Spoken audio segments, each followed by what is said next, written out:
Hey everybody, welcome back to the Biotopes. I've got a fun breeding project for you today. And I'm sorry for the video here in this. This is, I was trying to take some video here for some shorts, so that's why the camera's up and down. But this is the paradise fish, or the paradise gourami. Scientific name is Macropodus Opercularis, and very similar to a betta fish or other bubble nesting fish, but you can see the male and female at the top there. The male makes a bubble nest, and then you'll see here in some videos as they breed, the female will lay eggs and they'll float up into the nest.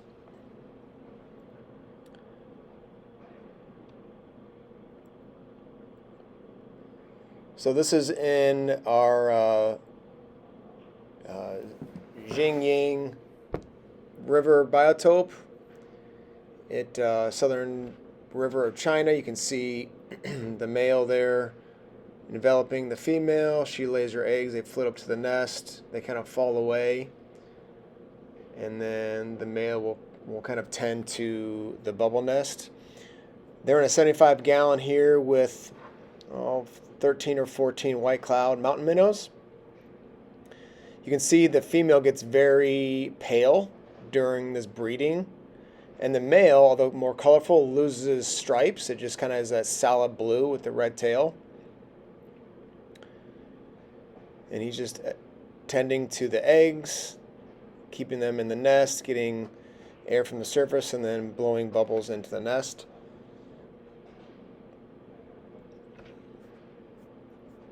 It's a pretty cool thing to watch. This water is a little bit warm. It's probably 78, 79. These fish can be in cooler water. There's no heater in this tank, but the room is heated, and there's two 50-watt pumps in the sump. So that's what's giving the heat. Sorry for the glass here. Just wanted to get this on video. This tank is full of algae. I'm going through like a green hair algae issue at the time of this breeding, and it has not stopped these guys at all. Here they go again.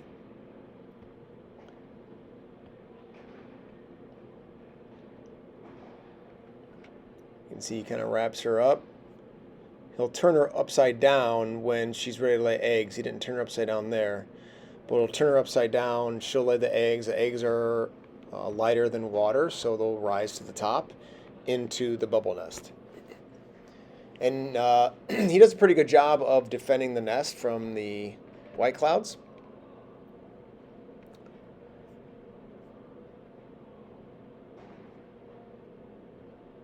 I'm not going to talk the whole time here. I wanted you guys just to see some of this footage.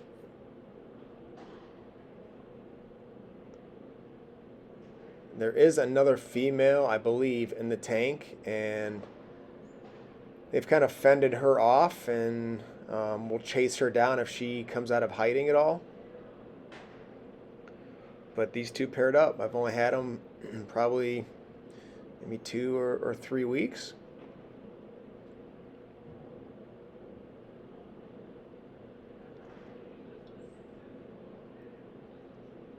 It's amazing how their colors changed once they started breeding.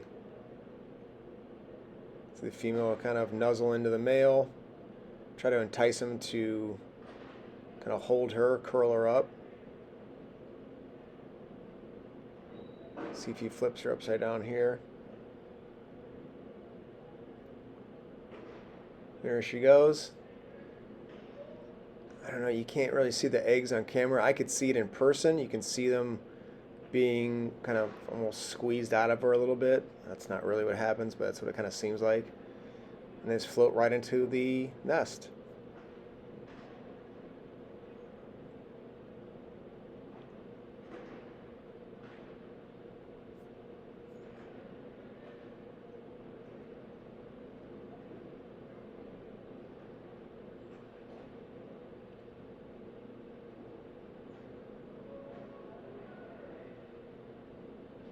You can see she's a little inquisitive here with me and the camera.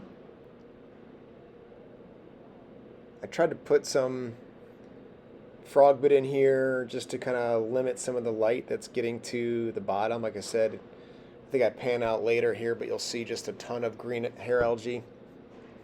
The tank's just starting to kind of get balanced, but even with all that, it was a perfect condition for these guys.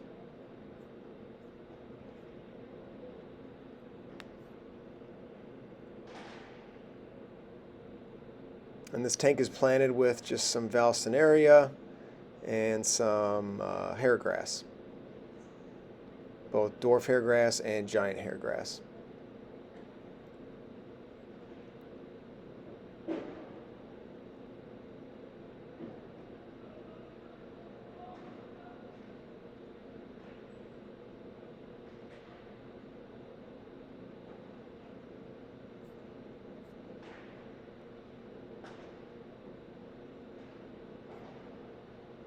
I don't think she laid any eggs right there.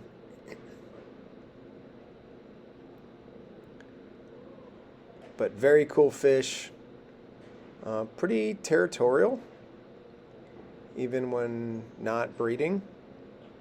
I mean, they'll chase the white clouds away. Like I said, they'll chase the other female away. You can see this male is just beautiful.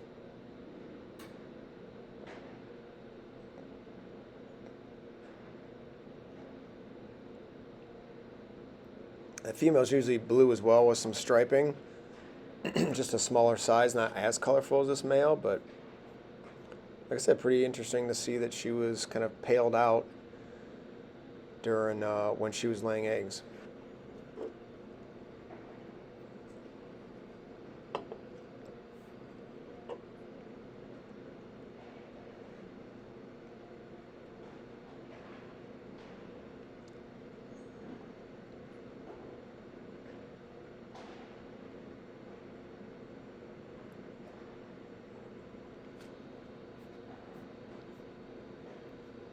This went on for probably an hour or so. You can see all the hair algae here. Doesn't bother them at all. I'm lowered the light a little bit in here. There's a lot of organics and nutrients in this water, which is, and you know, the light, I guess, is pretty strong. But it's really just the light mainly, because the water is on a whole, really 155 gallon system.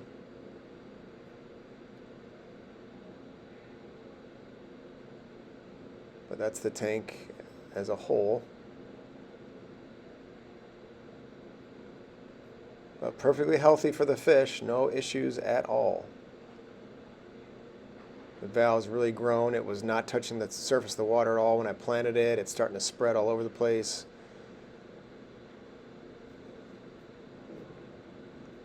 I've not fertilized this at all other than putting root tabs when I first planted the val. And the hair grass, you can see in the kind of upper right there, right side of the tank.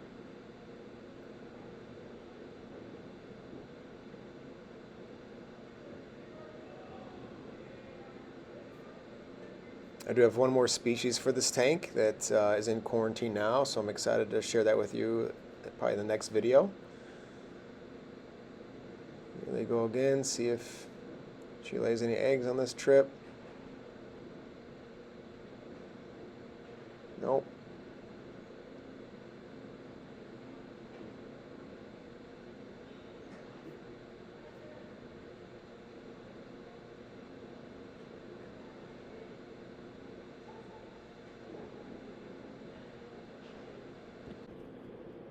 So here's the male back attending to the nest.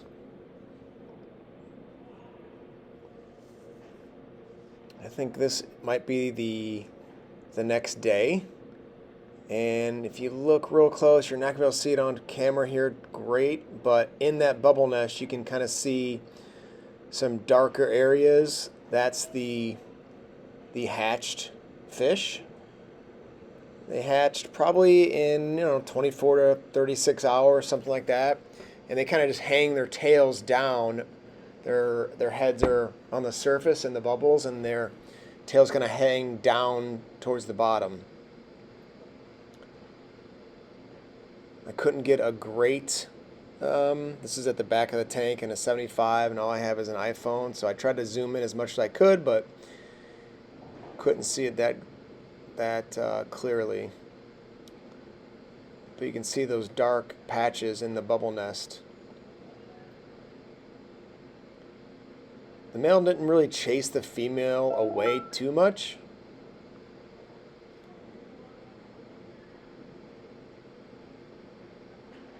But he did, there's some eggs that you can see kind of falling out, unhatched eggs there so far. So you'll kind of chase those around, and as you see them falling out of the nest, he'll put them back, try to put them back in the bubble nest.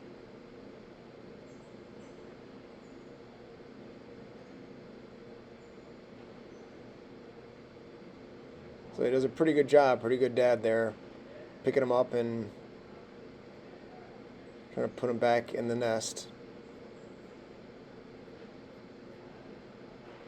Female eat the egg there. She just got one.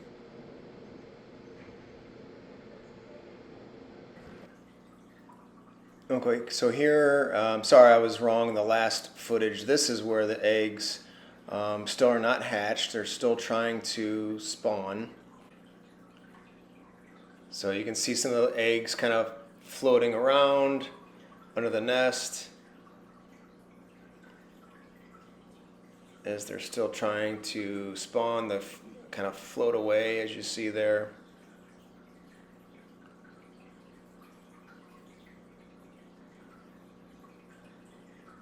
Here I think you can start to see some of the fry have hatched. You can see kind of the dark spots, and they kind of hang down from the bubble nest. You can especially see them when the water kind of moves.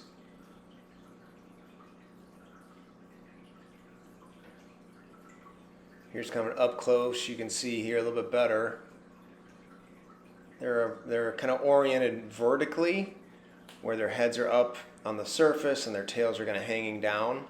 And they'll stay like that for a day or two. They do need to be close to the surface so they can inflate their labyrinth organ.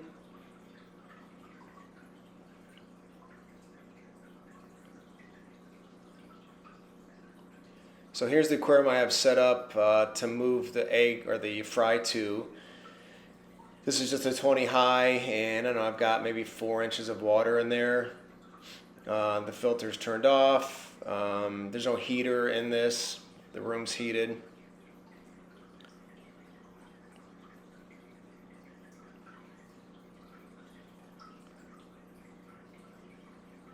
So back to the nest, you can see that some more have hatched. You can kind of see those black spots there in the center of the screen. They're kind of hanging down. That's our newly hatched paradise fish, paradise gourami.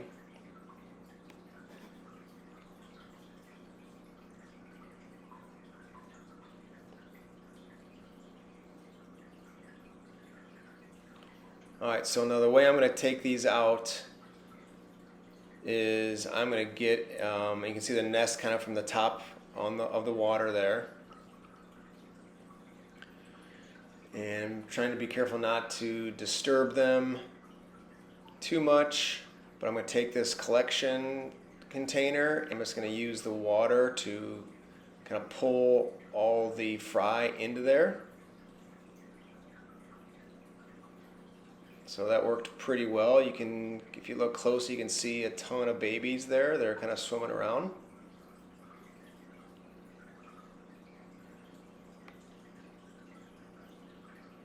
See them all? They're so small. I mean, I have hatched rainbow fish, but these I think are even smaller than those.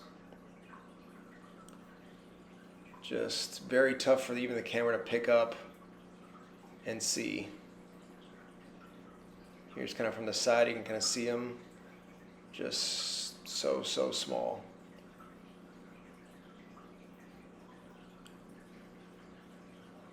Bunch of them there.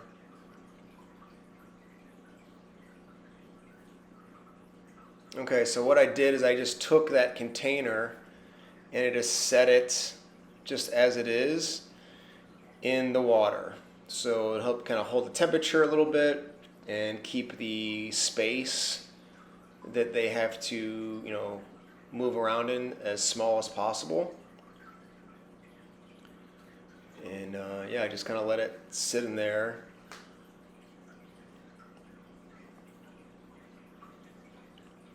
I just didn't want there to be more space than they needed. I did not feed them at this point. They're still gonna live off their yolk sacs and any paramecium or microorganisms that are in that water. And I'll just keep the lid on here just to kind of keep the humidity and the heat in.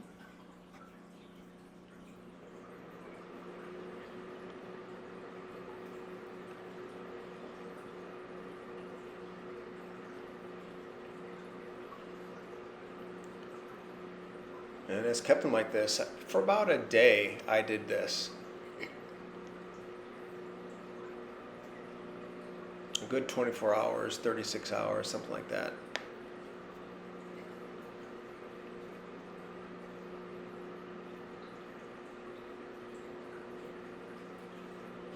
So back in the tank here, there still are some fry that have hatched in that bubble nest. And the male is still guarding it. I don't know if you can see all that great, but there still are some in there.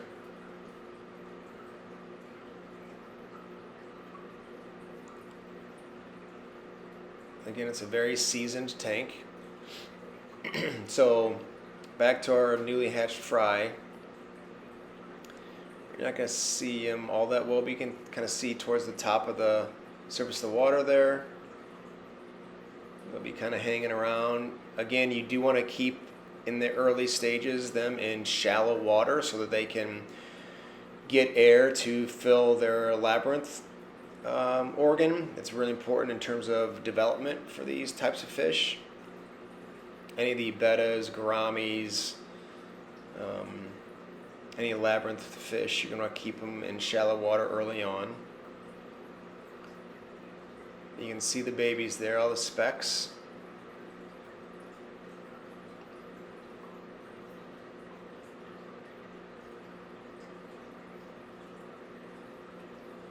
Again, I did not feed them while they're in here. Hey, they got enough food in there to live off of, and I didn't want to dirty that water anymore. So I'm just going to gently dump it out into this aquarium.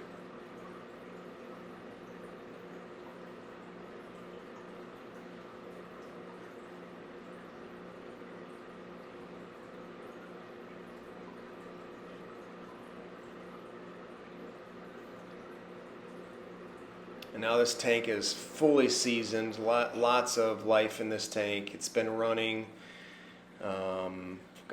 for a long time. It's kind of on and off a quarantine tank.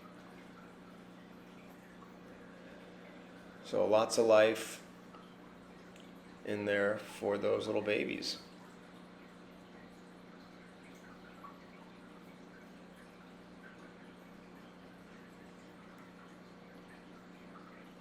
I think I got all the babies out of there.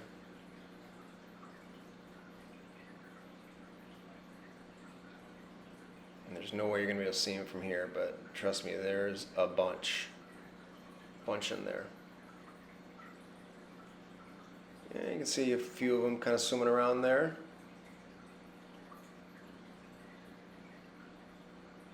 It's so crazy. You think there's not that many, but they're all in that.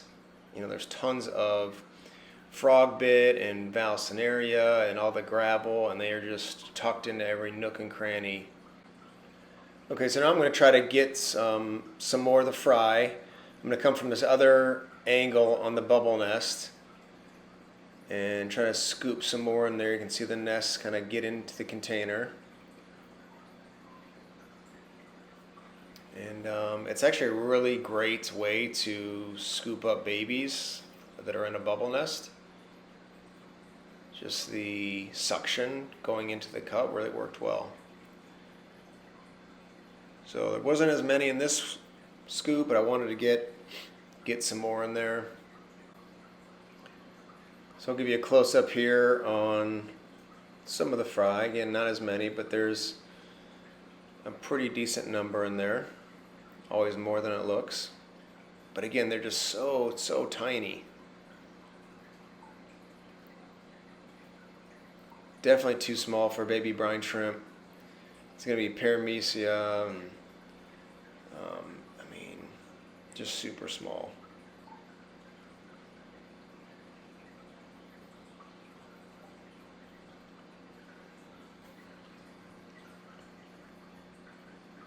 Alright, so now we'll take those collected fry, and they're a little older now than the first batch I moved over, because it's been, a full 24, 36 hours. So I'm just gonna gently pour them into the tank.